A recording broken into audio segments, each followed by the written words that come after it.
जय माँ डाट काली भक्तों। आज का जो वीडियो है आप वीडियो में टैगलाइन देख के समझ गए होंगे कि आज मैं बताने जा रहा हूँ, बात करने वाला हूँ कालसर्प दोष की। कई दिनों से मेरे पास सवाल आ रहा था, कितने लोगों ने अपनी कुंडली दिखाई होगी जगह-जगह पंडितों को और जगह-जगह उनके उपाय भी करे, निवारण भी करे और सॉल्यूशन कुछ मिला नहीं।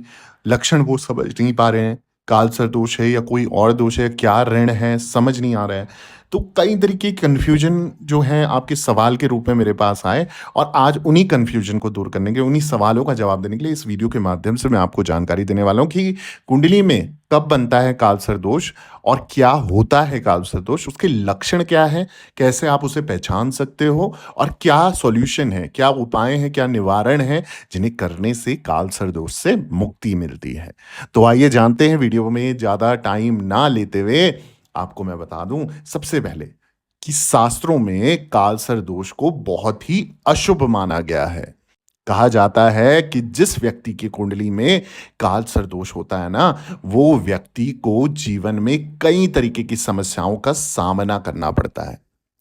कुंडली में कालसर्प दोष होने से व्यक्ति को मानसिक और शारीरिक रूप में कष्ट आता है, वो प्रभावित होता है। यानी कि फिजिकली और मेंटली आप टॉर्चर फील करोगे, आपको दिक्कतें आएँगी, आपको परेशानियाँ आएँगी। अब मानसिक तौर पे या तो आपको टेंशन हो जाएगी और कोई फैमिली में ऐसी टेंशन आ जाएगी जिसको लेके सॉल्यूशन ही कहीं कई लंबे समय तक उसका सॉल्यूशन ही नहीं मिलेगा। आपको समझ ही नहीं आएगा हुआ तो हुआ क्या। शारीरिक कष्ट उसी तरीके से होता है जैसे कोई लंबे समय से एक बीमारी मिल जाएगी और उसका सॉल्यूशन ठीक ही नहीं होंगे। तो दोनों ही आपस में मानसिक और शारीरिक कष्ट वाली चीज़ हो गई। पैसा कहाँ से लाएँ, उधारी करें, कर्ज़ा कर दिया, अब इसका दान कहाँ से करें, इसका निवारण कैसे करें, तो कुछ कई चीज़ों में उलझ जाओगे। इसलिए कालसर्प दोष की पूजा पूरे विधि-विधान के साथ होना बेहद ज़रूरी है। तो आइए जानते हैं कालसर्प दोष क्या है, कालसर्प दोष की पूजा विधि, उसके फ़ायदे और कालसर्प दोष के लक्षण और साथ ही साथ कुछ ज़रूरी उपाय। तो सबसे पहले बात करूंगा कालसर्प दोष के लक्षण की। अगर लक्षणों की बात करी जाए यानी कि सिम्पटम जिन्हें अंग्रेजी में कहा जाता है कि सिम्पटम किसे कहते हैं, तो सिम्पटम के रूप में मैं आपको बता दूं कि अगर कभी भी जिस व्यक्ति की कुंडली में कालसर्प दोष होते हैं, इस व्यक्ति को अक्सर सपने में मृत लोग दिखाई देते हैं, यानी कि मरे हुए लोग दिखाई देते हैं। और इतना ही नहीं, कुछ लोगों को तो ये भी दिखाई देता है कि कोई उनका गला दबा रहा है। जिस व्यक्ति के जीवन में कालसर्प दोष होता है ना, उसे जीवन में बहुत सा संघर्ष करना पड़ता है और जब उसको ज़रूरत होती है, तब उसे अकेलापन महसूस होता है। कालसर्प दोष से पीड़ित व्यक्ति या रोगी कह लीजिए, उसको कारोबार में काफ़ी नकारात्मक असर पड़ता है। इससे व्यापार में बार-बार हानि का सामना करना पड़ सकता है। इसके अलावा नींद में शरीर पर सांप को रेंगते हुए आप महसूस करेंगे या आप देखेंगे सपने में। सांप को खुद को डसते हुए देखेंगे आप सपने में। बात-बात पर जीवन साथी से विवाद हो जाएगा आपका। यदि रात में बार-बार आपकी नींद खुलती है, तो ये भी कालसर्प दोष का एक मुख्य कारण, एक मुख्य लक्षण हो सकता है। इसके अलावा कालसर्प दोष से पीड़ित व्यक्ति को सपने में बार-बार लड़ाई झगड़ा दिखाई देता है। कालसर्प दोष के कारण व्यक्ति मानसिक और शारीरिक रूप से परेशान होता है और साथ ही सिर दर्द, त्वचा रोग जैसे कालसर्प दोष में लक्षण दिखाई देते हैं। तो ऐसा अगर आपके साथ हो रहा है तो आप सावधान हो जाएं, क्योंकि हो सकता है कहीं ना कहीं कालसर्प दोष आपको परेशान कर रहा है। अब कुंडली में कब बनता है कालसर्प दोष, ये भी जानकारी होना अति आवश्यक है, बहुत ज़रूरी है। तो शास्त्रों के अनुसार जब व्यक्ति की कुंडली में राहु और केतु के बीच सभी ग्रह आ जाते हैं, तब कालसर्प दोष नामक योग का निर्माण होता है। अब गुरुजी आपने हमें तो बता दिया कि कालसर्प दोष क्या होता है, कैसे पहचान सकते हैं, पर हमें सॉल्यूशन भी तो चाहिए।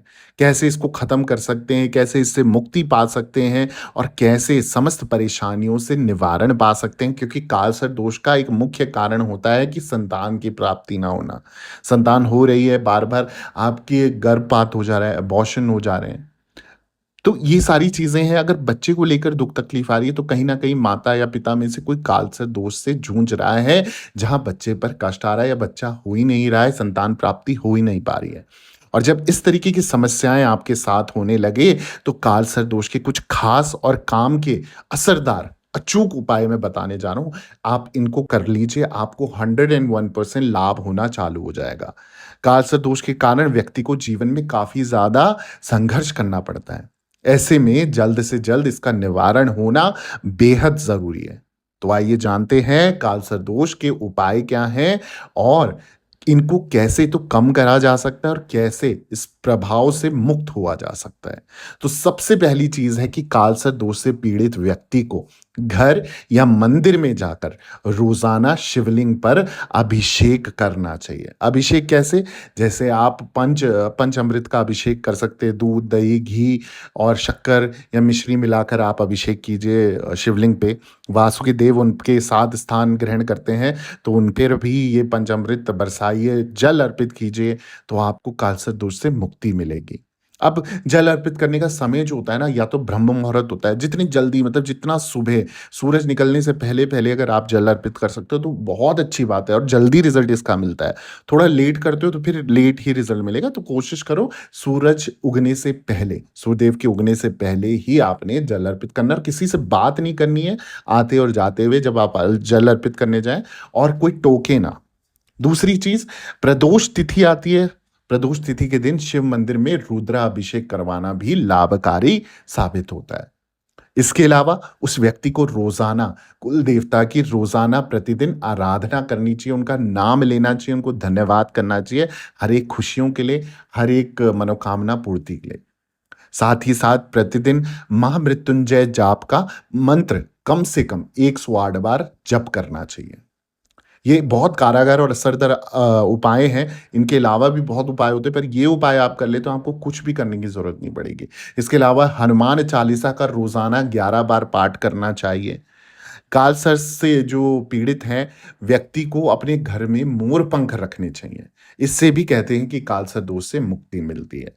अब गुरुजी हमने उपाय भी कर लिए, इनका लाभ क्या है? वो भी मैं आपको जानकारी दे देता हूँ, बता देता हूँ कि सबसे पहली चीज़ क्या है, अगर व्यक्ति कालसर्प दोष निवारण के लिए पूजा करता है ना, तो उस व्यक्ति को जीवन में काफ़ी राहत मिलती है।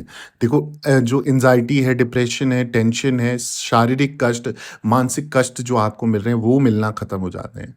कालसर्प दोष पूजा के बाद व्यक्ति का वैवाहिक जीवन काफ़ी अच्छा हो जाता है। जिन व्यक्ति की, जिस कपल की या जिन भी पति-पत्नियों की आपस में लड़ाई है, कलेश है, तो उनको भी कालसर्प दोष की पूजा विधि ज़रूर करानी चाहिए। पति-पत्नी के बीच खुशहाली का माहौल बनता है, साथ ही साथ आपकी सामाजिक प्रतिष्ठा में वृद्धि होती है। तो जिन लोगों को मान-सम्मान नहीं मिलता, प्रतिष्ठा में आँच आती है, तो उन लोगों को कालसर्प दोष का पूजन ज़रूर कराना चाहिए। इतना नहीं, आपके घर परिवार में भी शांति का माहौल बना रहता है। झगड़े, कलेश, चिड़चिड़ापन जो रहता है वो भी खत्म हो जाता है और व्यापार में आ रही समस्याएँ समाप्त हो जाती हैं। व्यापार में विकास होने लग जाता है। सक्सेसफुल एंटरप्रेन्योर या बिज़नेसमैन या बिज़नेस वूमेन आप बन जाते हो। नौकरी पेशा लोगों को पद प्रतिष्ठा में जो है काफ़ी सक्सेस मिलता है, प्रमोशंस मिलते हैं, उनके पद में उन्नति मिलती है और आर्थिक यानी कि जो फाइनेंशियल कंडीशन आपकी जो बिगड़ी पड़ी है, उनसे भी छुटकारा मिलता है, उनसे रिलेटेड समस्याओं से आपको राहत मिलती है और पैसा अच्छा कमाने लग जाते हो। अब गुरुजी कालसर्प दोष की पूजा विधि भी बता दो, तो अच्छा जी, सुन लीजिए कालसर्प दोष की पूजा विधि क्या है, सरल तरीके से आपने करना है, टेंशन ले रही, कुछ नहीं करना। अगर व्यक्ति कालसर्प दोष निवारण के लिए पूजा करता है ना, तो उस व्यक्ति को जीवन में काफ़ी राहत मिलती है, जैसा मैंने बताया।